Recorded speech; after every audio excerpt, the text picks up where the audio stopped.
आज बात करते हैं सत्व गुण की, यानी मन के अंदरूनी संतुलन का रास्ता। कभी ऐसा लगता है कि मन बस थका हुआ है या अंदर एक बेचैनी सी है। समझते हैं कि ऐसा क्यों होता है। इस बेचैनी के पीछे असल में दो वजहें हैं, रजस यानी हलचल और तमस यानी ठहराव।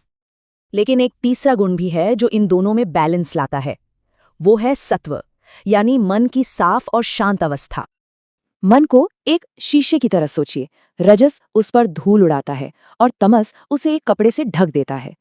और सत्व वो है एकदम साफ शीशा जिसमें सब कुछ बिल्कुल साफ दिखता है।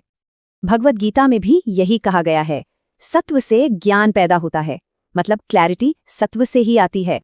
तो सवाल ये है कि इस अवस्था तक पहुंचे कैसे? जवाब की शुरुआत होती है हमारे खाने से। हमारा खाना सीधा हमारे मन पर असर डालता है। सात्विक खाना मन को शांत और साफ रखता है। और अब तो मॉडर्न साइंस भी यही कहता है।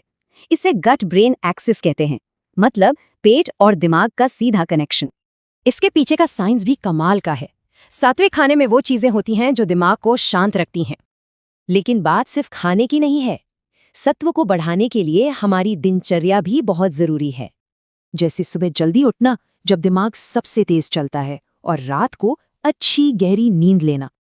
इसके अलावा योग और प्राणायाम जैसी तकनीकें भी हैं जो मन को साफ करने में मदद करती हैं। जैसे कि नाड़ी शोधन यानी अनुलोम विलोम, ये मन की एनर्जी को बैलेंस करने के लिए ही है।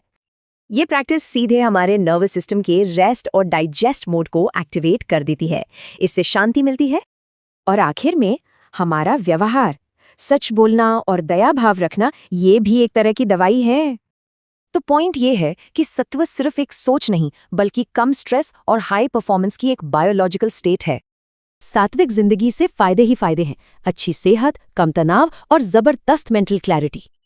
तो याद रखने वाली बात यह है कि शांति बाहर नहीं, बल्कि अपने अंदर ही पैदा करनी होती है।